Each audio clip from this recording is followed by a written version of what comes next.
لو بتدوري على أكلة سريعة جدا ما تاخدش معاكي وقت وتعمليها بسرعة وكمان طعمها حلو، فالفيديو ده عشانك.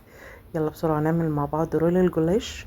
دي كانت لفة جلاش عندي في الفريزر، هنبدأ نعملها مع بعض. وصفة سهلة وسريعة، نقول بسم الله الرحمن الرحيم والصلاة والسلام على سيدنا محمد ونبدأ. دي كانت لفة جلاش عندي في الفريزر، طلعت منها كده 3 طبقات زي ما احنا شايفين. هبدأ ادهنهم بأي مادة دهنية، زيت أو سمنة أو ميكس من الاتنين. أنا عملت هنا ميكس بين الاتنين، وحطيت خضار، حطيت مشروم.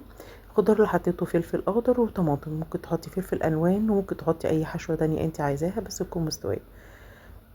هبدا احط كده جبنه موتزاريلا، ممكن ميكس جبن، ممكن جبنه رومي، شيدر، براحتك خالص.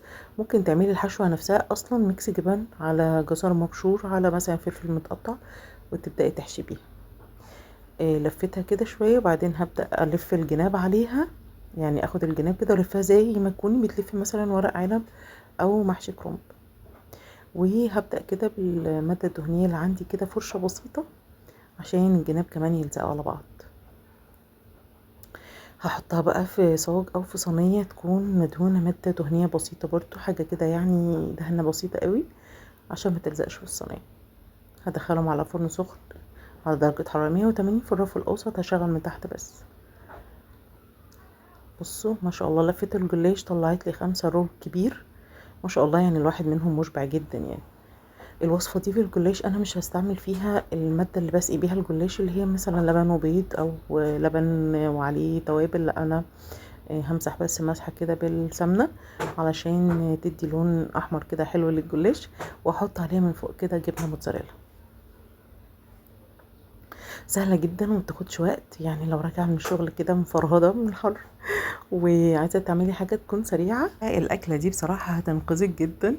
بسرعة تكوني محضراها وطعمها بقى وهي سخنة كده حاجة وهم وخيال. والحشوة بتاعتها طبعا ممكن تتجدد زي ما انت عايزة.